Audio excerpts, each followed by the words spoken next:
ጆሮአችንን ሳይሆን ውሳጣዊ የሆነውን የልባችንን ጆሮ አይናችንን አንተ ክፈትልን አለ። እውነት ነው የእግዚአብሔር ልጆች፣ ይሄ የውጭ ጆሮአችን ዛሬ የሚሰማው ነገር የሚያሳርፍ ነገር አይደለም እየሰማን ያለ ነው።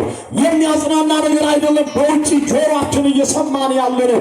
የተዋሕዶ ልጆች መንፈስ ቅዱስ የልባችንን ጆሮ እንዲከፍትልንና በቃሉ እንድናርፍ ጌታ መንፈስ ቅዱስ ሁላችንን ይርዳን። መንክር እግዚአብሔር በላይ ለቅዱሳን ይሁን። እግዚአብሔር በቅዱሳኑ ላይ ድንቅ ነው። ዋቀዮ ቁልቁል የተረቲ ሚድንቅ ሲፈማ በተለየ ኒበራና ዋይኒ ዋቆታ ጎፍታን ጎፍተታ ሞቲን ሞቶታ አባንከኝ ቁልቁልጅ ኢየሱስ ክርስቶስ ሁንደ ከኘዩ በተለየ ከራን አከሩ በርሲሱ ሀየመ ረቢ ሙፋተው የሚገርመው የተዋሕዶ ልጆች ኦርቶዶክሳውያን ይሄ ድምፅ የሚሰማችሁ ሁላችሁ የትምህርታችንን ኃይለ ቃል የምናገኘው በታላቅ መጽሐፍ ይሰማ የመቆራረጥ ችግር አለ። እንግዲህ ይስተካከላል። እሺ እግዚአብሔር ከሁላችን ጋር ነው። እግዚአብሔር ከሁላችን ጋር ነው እና የሚገርመው የትምህርታችንን ኃይለ ቃል የምናገኘው በታላቁ መጽሐፍ ቅዱስ መዝሙረኛው ዳዊት በመዝሙር 67 ቁጥር 35 ላይ ስትደርሱ አሁን በትምህርታችን አድርገን ያነሳነው ኃይለ ቃል ታገኛላችሁ። የተወደዳችሁ እግዚአብሔር ልጆች በመሰረቱ የዚህ ትምህርት መሰረታዊ አስፈላጊነት ክርስቲያኖችን ከድካም ወደ ብርታት በማሸጋገር ወደ ቀደመው ሃይማኖታዊ ጥንካሬያቸው መመለስ ነው። ምክንያቱም ዛሬ ብዙዎቻችን በሃይማኖት ዓለም ደግሞ በክርስትናው የሕይወት ምዕራፍ ውስጥ እንኖራለን እንላለን እንጂ ዘመናዊነት የእግዚአብሔርን ቤት ካስረሳን ዓለምም ደግሞ ጽድቃችንን እንደ ቀልድ ተነጠቀችብን ብዙ ጊዜ ሆኖናል። በዚህ ላይ እኛ የተቀደሰው የአምላካችን የእግዚአብሔርን ድምፅ ስለማንሰማ አሁን ብዙዎቻችን በሕይወታችን ማረፍ አልቻልንም። በኑሯችን ማረፍ አልቻልንም። በትዳራችን ማረፍ አልቻልንም። ኢትዮጵያውያን በገንዘባችንም ጭምር ማረፍ አልቻልንም። ምናልባት በገንዘባችን አልጋ እንገዛ ይሆናል እንጂ እንቅልፍ መግዛት አይቻልም። የተዋሕዶ ልጆች በገንዘብ ምናልባት መድኃኒት ትገዙ ይሆናል እንጂ ጤና መግዛት አይቻልም። የጤንነትም ባለቤት የመኝታም ባለቤት መኝታችንንም ያመጠፈልን መድኃኔዓለም ኧረ ስሙ ይክበር ይመስገን። የተዋሕዶ ልጆች ለምን መሰላችሁ እንደዚህ እምላችሁ? ማታ ተኝተው በመኝታቸው ላይ ለዘላለም ያሸለሙ ብዙ ሰዎች አሉ። እኛ ግን በር ይግባው መድኃኔዓለም ጽድቃችን በዝቶም አይደለም፣ ልዕልናችንም ከፍ ብሎ አይደለም፣ ያልጠፋ ነው ከእሱ ምሕረትና ቸርነት የተነሳ ነው ይላል ሰቆቃወ ኤርምያስ ምዕራፍ 3 ቁጥር 23 ላይ ስታነቡ ያልጠፋ ነው ከእግዚአብሔር ምሕረት ቸርነት በጎነት ነውና በእውነት እዚህ የሰበሰበን አማኑኤል እምዬ ማርያም ልጅ ስሙ ይክበር ይመስገን። የሚገርመው መንክር እግዚአብሔር በላይ ለቅዱሳን ይሁን አለ። እግዚአብሔር አለ መዝሙረኛው ዳዊት እግዚአብሔር የልቤ ሰው ያለው 7 ሀብታተ ጸጋዎች የተሰጡት የእሴይ ልጅ ዳዊት ሀብተ መንግሥት፣ ሀብተ ክህነት፣ ሀብተ ኃይል፣ ሀብተ ነዊ፣ ሀብተ በገና፣ ሀብተ ፈውስ፣ ሀብተ ትንቢት የተቻለ ቅዱስ ዳዊት በመዝሙር 67 ቁጥር 35 ላይ እግዚአብሔር በቅዱስ ላይ ድንቅ አለ። እግዚአብሔር በቅዱሳኑ ላይ ድንቅ የሆነ አስደናቂ ተአምር ከሰው ልጆች አእምሮ በላይ የሆነውን ተአምር ይከውናል አለ። ክብር ምስጋና ለአምላካችን ለእግዚአብሔር ይሁን። የሚገርመው ዳዊት ማለት ታላቁ ሊቅ እንዳስቀመጠው ዳዊት ማለት ሆይ ማለት ነው።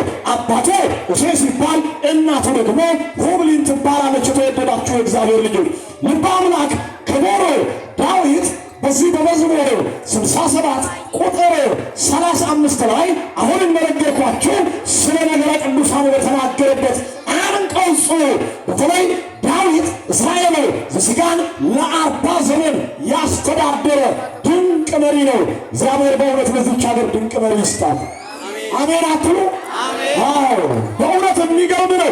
ዳዊት በዛ ዘመን ሕዝቡን በበጎ መንገድ ያስተዳደረ ሰው ስለሆነ እግዚአብሔር ምን አለ?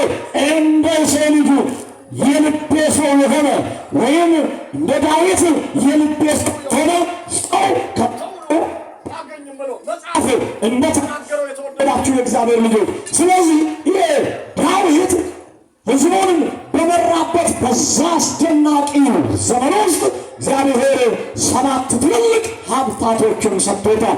ከተሰጡት 7 ሀብታት መካከል አንዱ የትንቢት ሀብት ነው። የተወደዳችሁ እግዚአብሔር ሁሉ ታዲያ በዚህ በ67 መዝሙር 35ኛው ቁጥር ላይ ቅድም እንደነገርኳችሁ በነገረ ቅዱሳን ዙሪያ ላይ አንቀጽ ላይ መንክር እግዚአብሔር በላይ በቅዱሳኑ ነው። እግዚአብሔር አለ በቅዱሳኑ ላይ ድንቅ ነው። እግዚአብሔር በቅዱሳኑ ላይ ከሰው ልጆች አእምሮ በላይ የሆነ አስደናቂ ነገር ይከውናል አለ። የሚገርመው ዛሬ በቤተ ክርስቲያናችን ታሪክና አስተምህሮ መሰረት እንዲሁ እንደ እንግዳ ደራሽ እንደ ውሃ ፈሳሽ አልተሰበሰብንም። ራሱን የቻለ ታሪካዊ ያህላሉ ኢትዮጵያውያን ይሰማል ገና ትንሽ እየረበሸኝ የሚስተካከል ከሆነ አስተካክል እና የሚገርመው ዛሬ በየዓመቱ የካቲት 23 ቀን የምናከብረው ድንቅ በዓል የቃል ኪዳኑን ታቦት ሊቀ ሰማዕቱን ቅዱስ ጊዮርጊስ ከፊታችን ቆሞ እምዬ ማርያም ከፊታችን ቆማ ሁላችንም እየባረከችን በእውነት ደስ ሊላችሁ ይገባል። ኢትዮጵያ ማለት ነው። የሚገርመው ሁላችሁ ቅድም ብያችኋለሁ።